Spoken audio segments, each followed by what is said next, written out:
Hello guys, thanks to tune to my channel. My name is Parul. आज की इस video में मैं आप लोगों के साथ डिस्कस करने वाली हूँ कि अपनी अगस्त फैट लॉस जर्नी के डे 4 और डे 5 पे मैंने क्या क्या लिया था। तो पहले बात कर लेते हैं डे 4 की। डे 4 पे भी मैंने अपनी मॉर्निंग ड्रिंक जो है वो बाकी दिनों की तरह ही सेम टाइमिंग पे ली थी, अराउंड 6:15, और मैंने सेम ही मॉर्निंग ड्रिंक ली थी जिसमें मैंने ल्यूकवार्म वाटर में थोड़ा सा लेमन जूस और थोड़ा सा हनी डाल के लिया था। मैंने दोनों को ही अप्रॉक्सीमेट 1/3 स्पून डाला था। फिर अपनी मॉर्निंग ड्रिंक लेने के बाद मैंने अपने वही नॉर्मल रूटीन के कुछ काम किए और फिर मैं जिम चली गई थी। मैंने उस दिन भी सिर्फ कार्डियो ही किया था जिम में 30 मिनट्स के लिए। मैंने क्रॉसफिट यूज़ किया था और इसके बाद मैंने घर आने के बाद थोड़ी देर रेस्ट किया था क्योंकि मुझे सुबह से ही थोड़ी सी अपनी तबीयत ठीक नहीं लग रही थी। लेकिन मैंने जिम स्किप करना सही नहीं समझा क्योंकि मुझे इतनी बुरी भी नहीं लग रही थी कि मैं उस दिन एक्सरसाइज ना कर पाऊँ। इसीलिए मैं जिम तो चली गई थी, लेकिन जिम से आने के बाद मैंने अप्रॉक्सीमेट 1 आवर के लिए रेस्ट किया था। वैसे मैं नॉर्मली 20 to 30 मिनट का रेस्ट लेती हूँ, लेकिन उस दिन मैंने अप्रॉक्सीमेट 1 आवर का रेस्ट लिया था। और फिर अपना रेस्ट लेने के बाद और नहाने धोने के बाद मैंने अपनी फर्स्ट मील ली थी क्योंकि उस दिन मैं अपनी फर्स्ट मील पहले लेना ही भूल गई थी। नॉर्मली मैं उसको नहाने से पहले ले लेती हूँ, लेकिन उस दिन मैं लेना भूल गई थी और मैंने ये 9:30 के अप्रॉक्स ली थी। फिर अपनी फर्स्ट मील लेने के बाद मेरा कुछ भी खाने का बिल्कुल मन नहीं कर रहा था, तो इसीलिए मैंने उस दिन जो ब्रेकफास्ट है वो थोड़ा और लेट किया था, 10:20 के अराउंड। और उस दिन मैंने अपने ब्रेकफास्ट में एक छोटा सा एग का पराठा बना के खाया था। बट ब्रेकफास्ट करने के बाद ही मुझे अचानक से फीवरिश फील होने लगा और मुझे ऐसा लगा कि मेरा कुछ गर्म पीने का मन कर रहा है। इसीलिए जो मेरी मॉर्निंग टी होती है मैंने उसको, वैसे मैं नॉर्मली 1 आवर या 1.5 आवर का गैप रखती हूँ, लेकिन उस दिन मैंने थोड़ा जल्दी ले ली थी। मैंने 11 o'clock अपनी जो मॉर्निंग टी है वो ले ली थी, लेकिन मैंने उसके साथ कुछ नहीं लिया था। फिर मैंने दोबारा से रेस्ट किया क्योंकि मुझे फीवर हो गया था और इसी रीज़न की वजह से और अपना चीट मील डे होने की वजह से भी मैंने जो अपना लंच है उस दिन वो प्रिपेयर नहीं किया था। मैंने वो बाहर से ऑर्डर किया था जिसमें मैंने एक चिकन रोल लिया था, लेकिन मैंने उसको हेल्दी रखने की पूरी कोशिश की थी। जैसे कि मैंने जो अपना बेस है वो मैंने मैदे से चेंज करके मल्टीग्रेन कर दिया था और इसमें मैंने कोई भी और एग ऐड नहीं करवाया था या फिर मैंने कोई एक्स्ट्रा डिप या फिर चीज़ ऐड नहीं करवाया था। उस दिन मैंने अपना ये लंच 1:30 के अराउंड लिया था और तबीयत ठीक ना होने की वजह से मेरे को बार बार कुछ ना कुछ गर्म लेने का मन कर रहा था क्योंकि मुझे गले में बहुत पेन फील हो रहा था, थ्रोट में थोड़ा सा इचीनेस भी लग रही थी और ऐसा लग रहा था कि थोड़ा सा सोरनेस है मेरे थ्रोट में।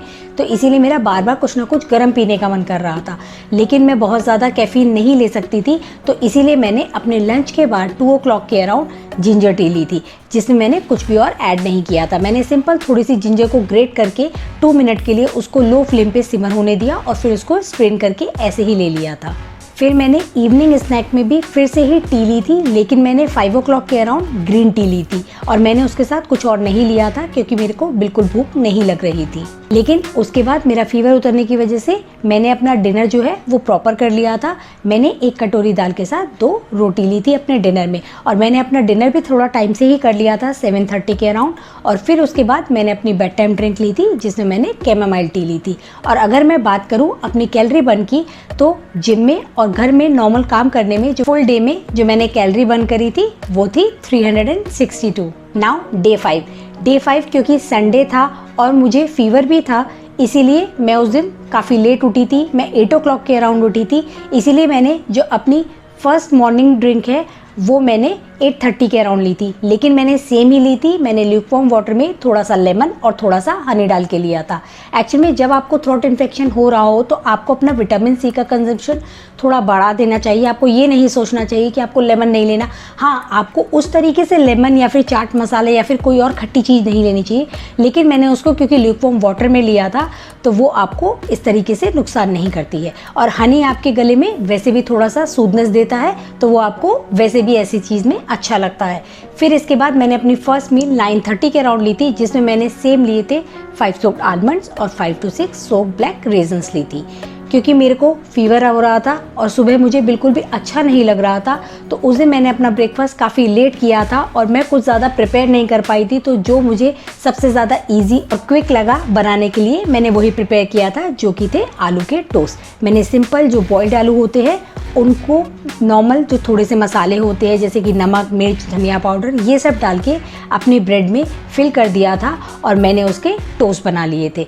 मैंने अपने ये टोस्ट बनाने के लिए ऑलिव ऑयल का यूज़ किया था और मैंने इसके 2 ट्रायंगल लिए थे।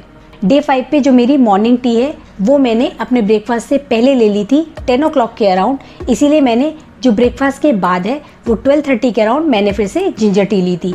लेकिन मैंने लास्ट डे में एक गलती कर दी थी कि जब भी आप ऐसे जिंजर टी बनाते हैं तो अगर आप उसमें थोड़ा सा हनी ऐड कर देते हैं और अगर आपको बहुत ही ज़्यादा इचीनेस फील हो रही है थ्रोट में तो वो आपको बहुत ही रिलीफ देती है। इसीलिए मैंने डे 5 पे वो गलती दोबारा से नहीं की और मैंने अपने जिंजर टी में हाफ टी स्पून के अप्रॉक्सीमेट हनी भी ऐड किया था और मुझे उससे काफ़ी रिलीफ फील हो रहा था। इसके बाद मैंने अपना लंच लिया था और उस दिन मैंने अपने लंच में मटर मशरूम की सब्जी के साथ थोड़ी सी पनीर भुजी, रोटी और सैलेड ली थी। और मैंने अपना ये लंच 2:30 के अराउंड लिया था। लेकिन मैंने तबीयत ठीक ना होने की वजह से ही डे 4 पर और डे 5 पर दोनों में ही दही या फिर छाछ अवॉइड की थी, क्योंकि मुझे फीवर भी था और मेरा गला भी काफ़ी ख़राब था, जिसकी वजह से मुझे ब्रेथ में भी थोड़ा सा इशू हो रहा था। ऐसा होता है साइनसाइटिस में कभी कभी कि आपको ब्रेथ का थोड़ा सा इशू हो जाता है। डे 5 पे तबीयत ठीक ना होने की वजह से ना तो मैं मॉर्निंग में जिम जा पाई थी और ना ही मैं घर पर कोई एक्सरसाइज कर पाई थी। इवन मैं घर पर भी बिल्कुल एक्टिव नहीं थी।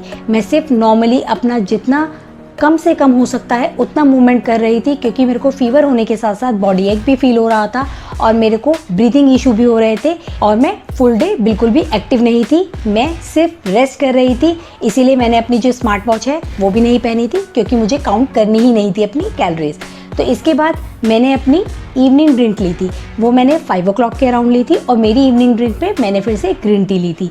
लेकिन तबीयत ठीक ना होने की वजह से मुझे भूख नहीं थी, इसीलिए मैंने प्लेन ग्रीन टी ही ली थी। इसके साथ मैंने कोई और स्नैक नहीं लिया था। डे 5 पे इवन मेरे को डिनर में भी बिल्कुल भूख नहीं लग रही थी, इसीलिए मैंने अपना डिनर काफ़ी लेट लिया था। लेकिन मैंने फोर्सिबली 1 रोटी खाई थी अपनी पनीर भुजी की लेफ्ट ओवर सब्जी के साथ, क्योंकि मुझे मेडिसिन लेनी थी जिसको मैं खाली पेट नहीं ले सकती थी, क्योंकि मेरे को लंच लिए हुए ऑलरेडी काफ़ी देर हो चुकी थी।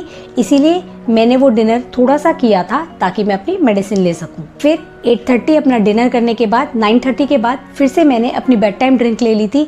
मेरे को भूख तो बिल्कुल नहीं थी, लेकिन मेरा बार बार गले की वजह से कुछ ना कुछ गर्म पीने का मन कर रहा था। इसीलिए जो मेरी ड्रिंक थी वो थोड़ी सी ऐड हो गई थी, जिसमें की थी जिंजर टी। लेकिन मैंने अपनी बाकी चीज़ों पे कंट्रोल करके रखा होता, जैसे कि मैं कॉफ़ी या फिर चाय कुछ भी और एक्स्ट्रा नहीं ले रही थी, ताकि वो मुझे और ज़्यादा ड्राइनेस ना दे। मैंने अपनी बेड टाइम ड्रिंक में उस दिन कैमोमाइल टी ली थी। तो आई होप कि आप लोग को ये वीडियो पसंद आया होगा। If you like my video please give it a thumbs up और इसी तरह के और कंटेंट के लिए please consider subscribe to my channel. और इस वीडियो से रिलेटेड जो मेरी प्लानिंग है अगस्त फैट लॉस जर्नी की, मैंने उसकी डिटेल एक प्लानिंग की वीडियो पहले भी आप लोग के साथ शेयर की हुई है। अगर आप लोगों ने अभी तक वो नहीं देखी है, you can consider watching it. मैं उसका लिंक एंड कार्ड में और डिस्क्रिप्शन में ऐड कर दूंगी। तो मिलती हूँ आपसे जल्दी ही। Till then take care, bye bye.